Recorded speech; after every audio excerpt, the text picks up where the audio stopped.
Assalamu alaikum and Bismillahirrahmanirrahim.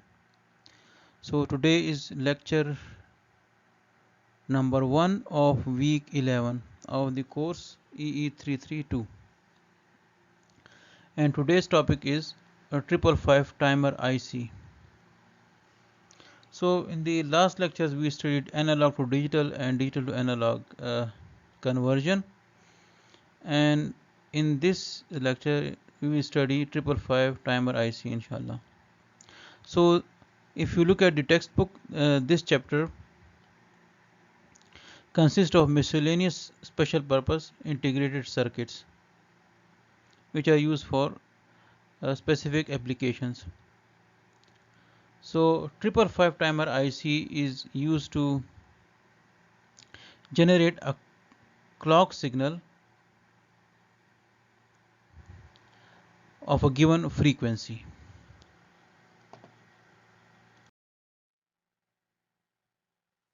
Now the frequency of the clock signal, which is the output of the 555 timer IC, is controlled by the external resistors RA, RB and C. So use as clock signal is just one of the applications of 555 timer IC. You can use it for any other application where you require a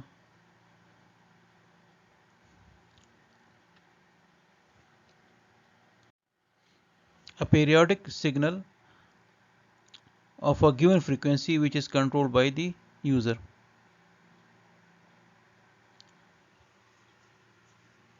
Furthermore, you can see another capacitor Cn. So this is basically for removal of noise and disturbance. And the frequency of the output is basically controlled by controlling the charging and discharging of the capacitor C. So now we can discuss how the voltage across this capacitor controls the output V0.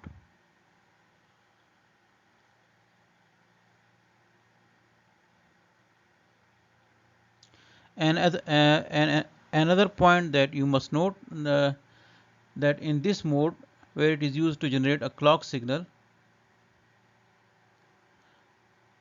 the pin 2 and pin 6 are short circuited.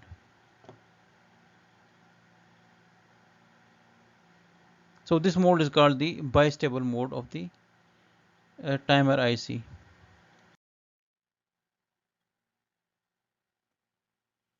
So now here you can see the comparison of the circuit. We just show the IC and the external components, and then on the right side you have a detailed circuit of the timer IC. So starting from the left, you have 3 resistors in series which are used to provide 2 reference voltages to the 2 comparators. On the top, at node number 5, which is marked here on this figure, you have voltage equal to 2 by 3 VCC, and this is connected to the inverting terminal of the comparator number 1, whereas the non-inverting terminal of the comparator is connected to V6, which is the voltage across the capacitor C. So whenever V6 is larger than 2 by 3 VCC, comparator 1 output will be high, and when V6 is smaller than 2 by 3 VCC, the output of comparator 1 would be low.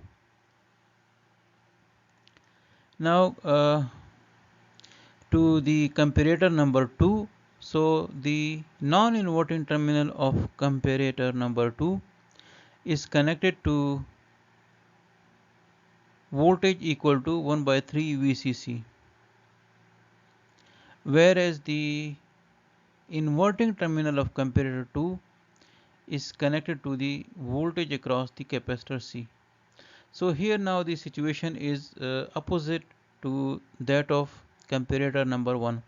In comparator number 1, the non-inverting terminal is connected to V6, whereas in comparator number 2,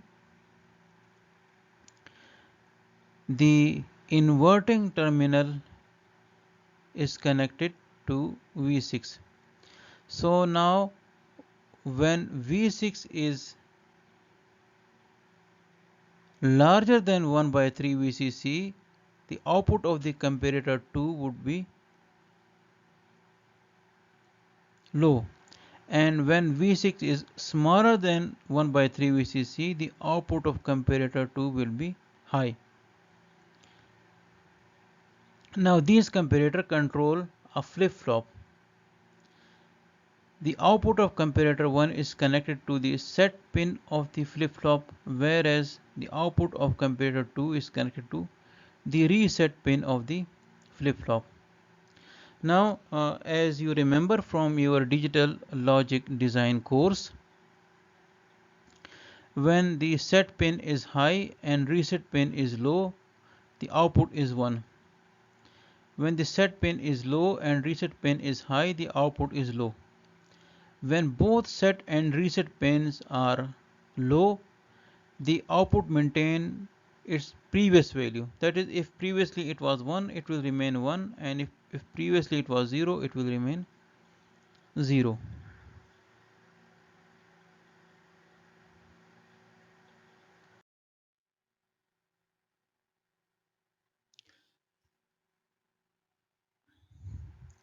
So here you can see the detailed circuit, and on the left side the summary of what we have discussed just now.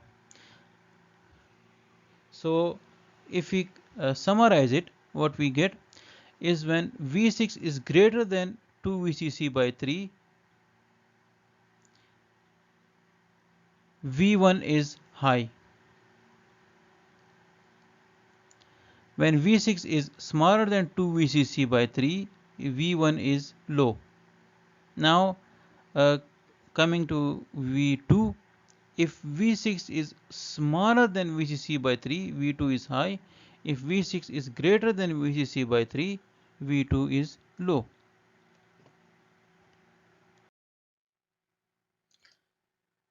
So now if we combine these 4 cases, we get a table like this. We can have now 3 possible states. State S0, when V6 is less than VCC by 3. In this case, V1 is low, so S is low. V2 is high, so R is high. So when reset is high and set is low, Q is 0. The next state is when V6 is between VCC by 3 and 2 by 3 VCC. In this case, both V1 and V2 are low, so both set and reset pins are low. And as we said earlier, when both set and reset pins are low, the flip-flop maintains its previous state, so Q maintains its previous state. If Q was 0 previously, it will remain 0, and if it was 1, it will remain 1.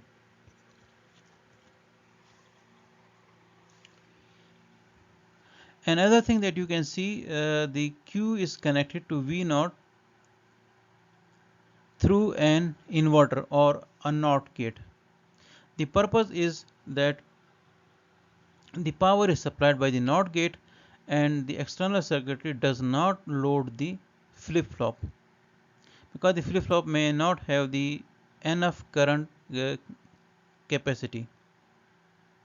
So the result is that the output will be equal to Q bar. This is an important point that you must remember.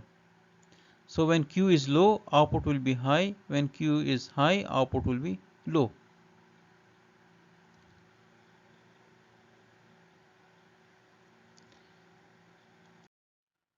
And the final state is S2, in which V6 is larger than V2 VCC by 3. So when V6 is larger than 2 VCC by 3, V1 is high, so S is high, and similarly reset is low. So when set is high and reset is low, Q is 1. And so when Q is 1, V0 will be low, and transistor T1 will be on.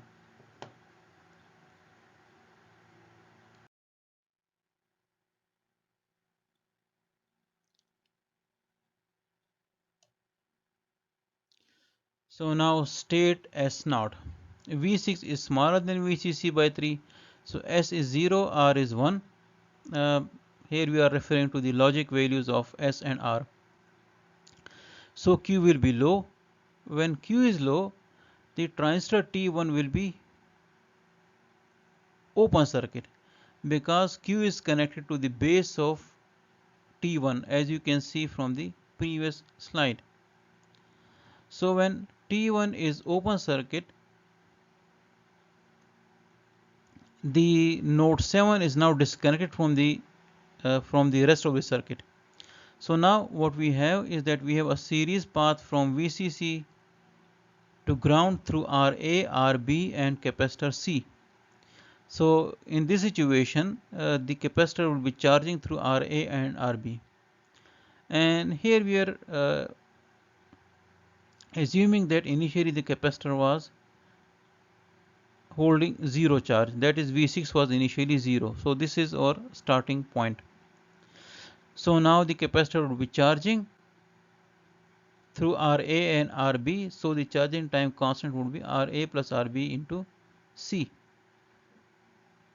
And as the capacitor charges, the voltage across the capacitor would increase, and V0 will be high, as we said earlier, because V0 is connected to Q through an inverter or a NOT gate.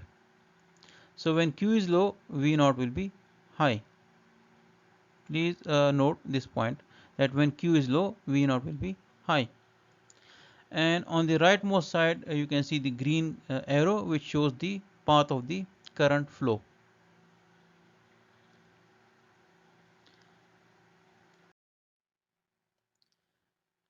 Then we reach the situation as the capacitor charges. Ultimately, it will the voltage across it will exceed VCC by 3. So then we will have a situation when voltage across the capacitor lies between VCC by 3 and 2 VCC by 3. Now in this case, as we discussed earlier, where we showed the table for different states, that in this situation S will be 0 and R will be 0. So flip-flop will maintain its previous state, and this state was the same, was S0. So in S0, Q was low, and V0, which is the logical inverse of Q, will be high.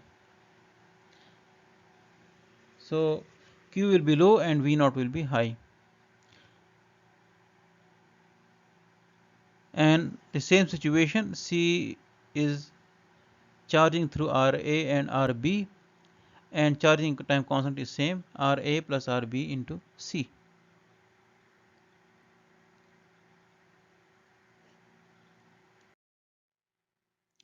So now the voltage across the capacitor is increasing as it charges through RA and RB. And finally, the voltage across the capacitor exceeds 2 VCC by 3. When this occurs, S is high and R is low. That is because the output of the comparator 1 is now high, whereas the output of the comparator 2 is low. So when this happens, Q becomes high and V0 becomes low. So now Q is high and V0 is low. And as Q becomes high, the T1 is turned on as Q is connected to the base of T1. So T1 acts like short circuit as it is now in saturation mode. So when T1 becomes a short circuit, the node 7 is now short circuited to ground. So node 7 is now ground and capacitor is now discharging through RB. It is now completely disconnected from RA and VCC. So the current from VCC simply passes through RA and then to ground. Whereas there is no current flow into the capacitor is now discharging through RB with a discharging time constant given by RB into C.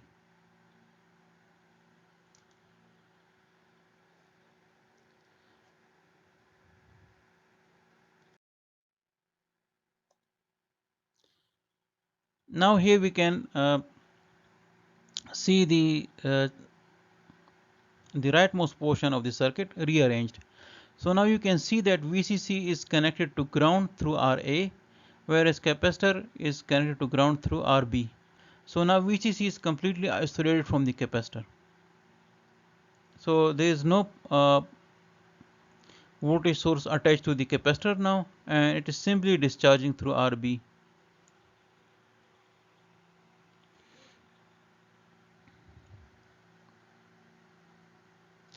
And here another point that we must make, that this state will last only for a brief moment, because as the capacitor discharges, the voltage will fall below 2 VCC by 3. So it will be only for a brief moment that voltage will remain above 2 VCC by 3. And as the capacitor discharges, the voltage falls below 2 VCC by 3, and then we reach a state S1. So again we have the situation where V6 lies between VCC by 3 and 2 VCC by 3. So when this happens, both S and R become low. So when both S and R are low, the flip-flop remains in the previous state. So previously the Q was high, so now the Q will remain high, V0 will be low as Q is high, and as Q is high, T1 will remain on and capacitor will keep on discharging, as node 7 is now basically ground, and discharging time is RB into C. So the discharging process will continue until we reach the state when V6 falls below VCC by 3. So we are now back to state S0. And now as we are in S0, S will be 0, R will be 1. So the reset pin is now high, the set pin is low, so Q becomes low, and as Q is low, V0 is high. And furthermore, as Q is low, T1 is turned off, the node 7 is disconnected from the discharging circuit, and now the capacitor is again being charged through RA and RB from the voltage source VCC, and the charging time constant is now RA plus RB into C. Now another important point, this state will also only last for a brief moment, because as soon as V6 falls below VCC by 3, we are in state S0, and when we go into state S0, the capacitor starts to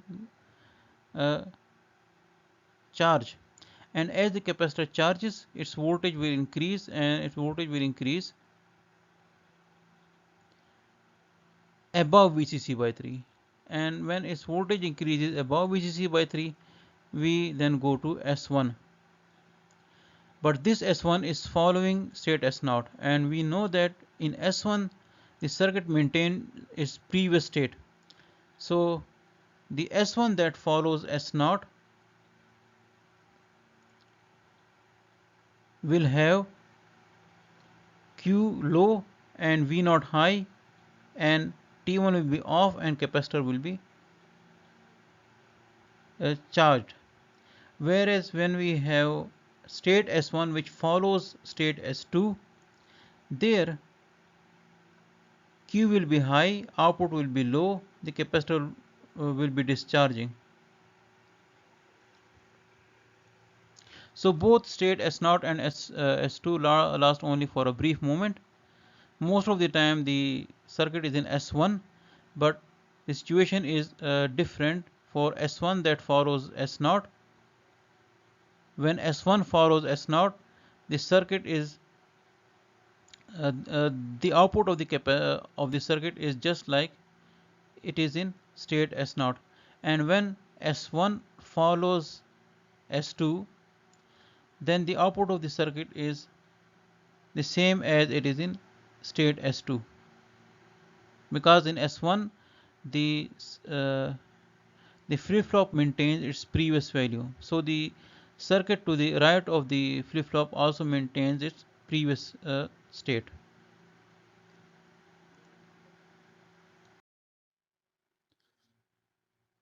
So now let's summarize the whole process. So initially the situation is that V1 is connected to the S pin of the flip-flop and V2 to the R pin of the flip-flop. So initially V6 is 0, so C is charging,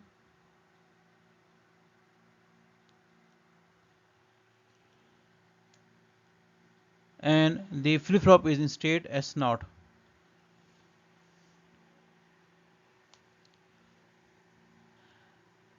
So when we are in S0, the set pin is 0, the reset pin is 1, so Q is low, the transistor is off.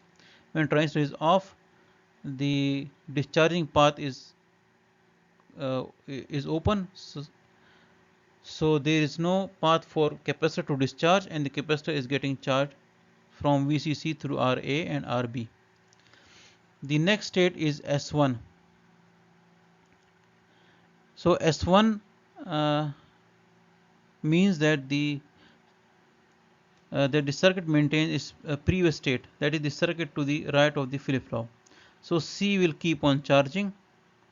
Then the next state is S2, where S becomes high and R becomes low. So Q becomes high and V0 is low, and as Q is high, the transistor T1 switches on and the capacitor is now discharging through RB and transistor T1. Then the next state is again S1, in which the circuit maintains its previous value. So the capacitor keeps on discharging and Q is high and V0 is low. So in S2 the Q is high and V0 is low, and the same goes for S1 that comes after S2. And then the next state is that we go back to state S0, in which the capacitor is charging, Q is low and V0 is high.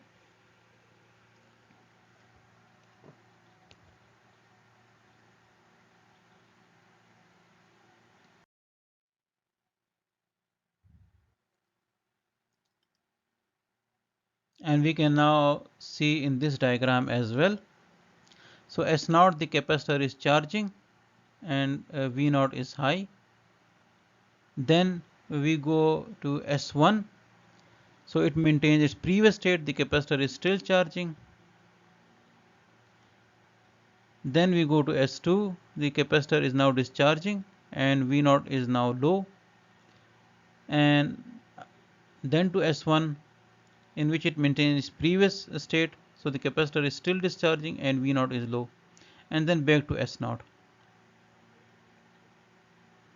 So an important point, whenever the capacitor is charging, V0 is high. Whenever the capacitor is discharging, V0 is low.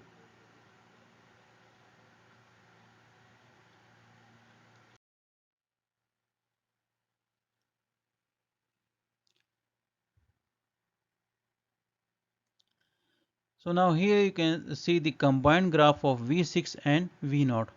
So V0 is shown in red and V6 in green.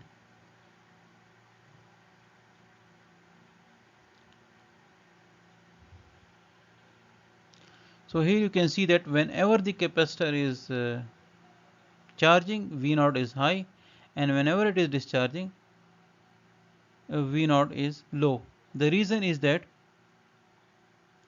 when the capacitor is charging, it means that the T1 is off, and T1 is off only when Q is low, and when Q is low, V0 will be high. And similarly, when the capacitor is discharging, it means that the T1 is on, and T1 is on only if Q1 is high, and the Q is high, and when Q is high, V0 is low. And furthermore, another thing that you can see here is that states S2 and S0 last only for very brief moment, which are marked by these small blue circles on the figure on the right of this slide. So here you can see that once the timer IC is operating normally, that is excluding the initial charging phase where the S0 lasts for considerable period of time. Once you reach S1, then after that the circuit stays most of the time in state S1, and it goes into S2 and S0 only for a brief moment. But these brief moments are very important because the state of the circuit, the the circuit path which contain the capacitor, and also which gives the Q and V0. So here we basically mean the values of Q and V0. So the state, the values of Q and V0 depends on the previous state if you are an S1. So when you have an S1 state which comes after S2, then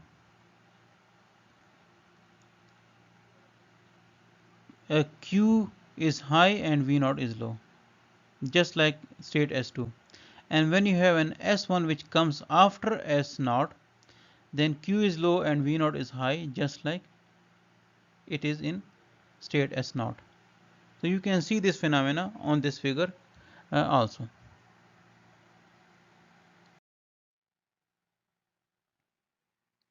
So now here are the calculations, and they are very important because ultimately we want to know how we can control the frequency of this timer IC. This was the one of the main purpose of our discussion. So during charging,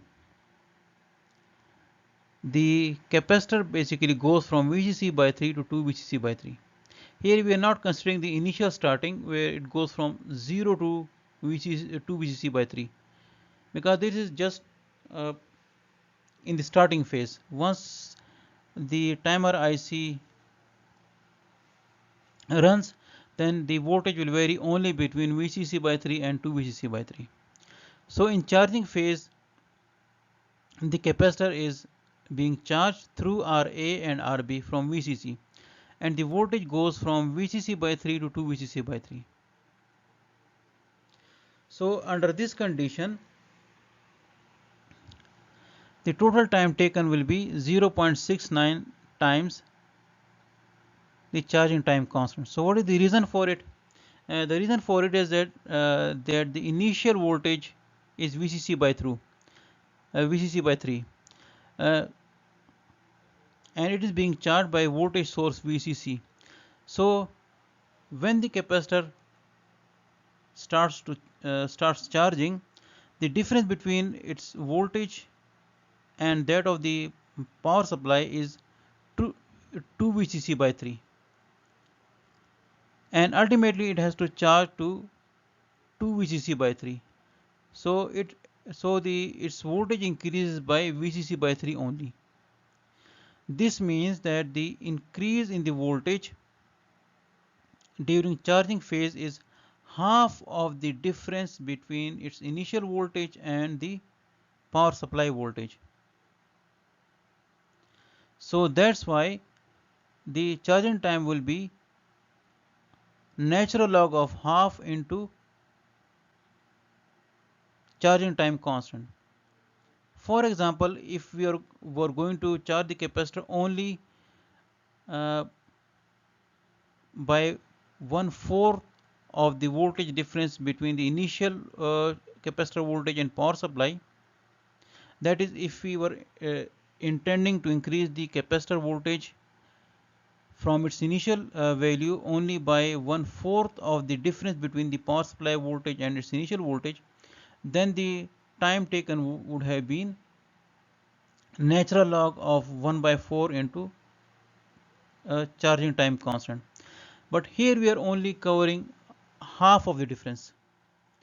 So basically we are during charging we are only covering half of the difference between the initial voltage and the power supply voltage, which will be the maximum possible voltage for this capacitor when it is being charged by the power supply voltage VCC.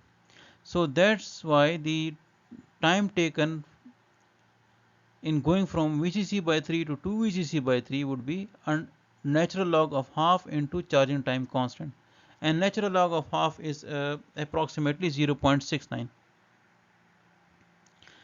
and charging time constant is as we discussed earlier, RA plus RB into C.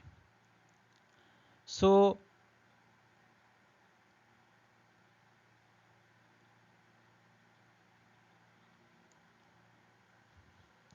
the charging time constant would be RA plus RB into C. So the T high, which is equal to charging time, will be equal to 0.69 into charging time constant. So T high, which is the time interval in which the V0 remains high, will be equal to 0.69 into RA plus RB into C. Similarly, in discharging process, the capacitor voltage goes from 2 VCC by 3 to VCC by 3. Now again it is basically covering half of the difference between the initial capacitor voltage and 0, because when the capacitor is discharging it is connected to ground. So the difference between the initial capacitor voltage and the ground is 2 VCC by 3. So it is only discharging by half of the value of the total voltage that was stored initially in the capacitor.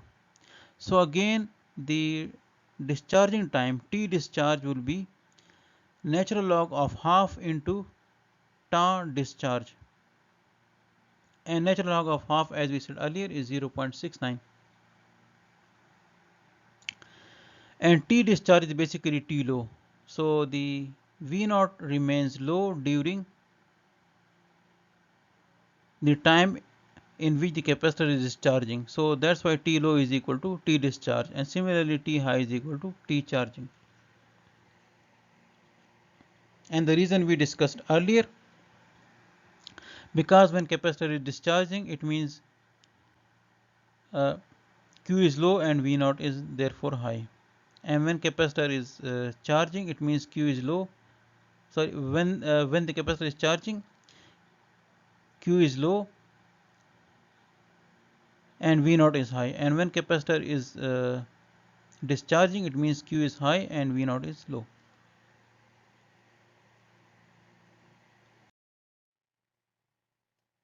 So here you can see the graph of V naught alone. So now we can find the expression for frequency of this circuit. So the total time period would be equal to T high plus T low. This will give you the total time period of the output of the timer IC. So T will therefore be equal to 0.69 into RA plus 2RB, and then the frequency is inverse of this time period. So frequency is 1.44 divided by RA plus 2RB into C, where the time period is 0.69 into RA plus 2RB into C.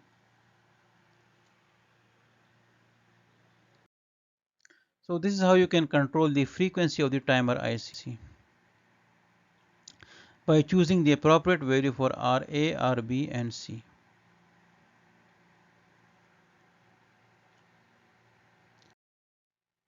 So let's summarize our discussion. Timer IC produces periodic output, and the output frequency is controlled by the externally attached resistors and capacitor. The duty cycle is more than 50%, as you can see by looking at the expressions for T high and T low. And the ratio of T high and T low can be controlled by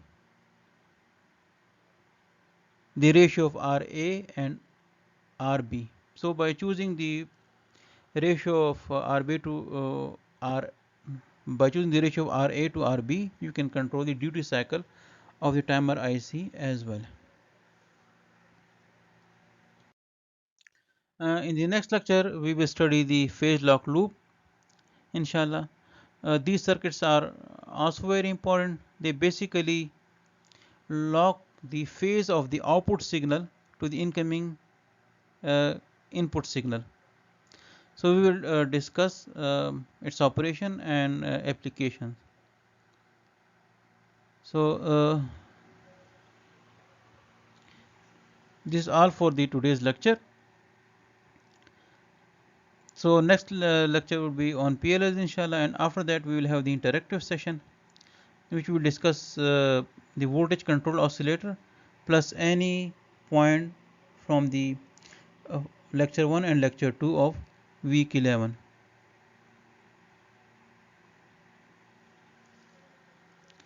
So these issues will be discussed in the interactive section for week 11,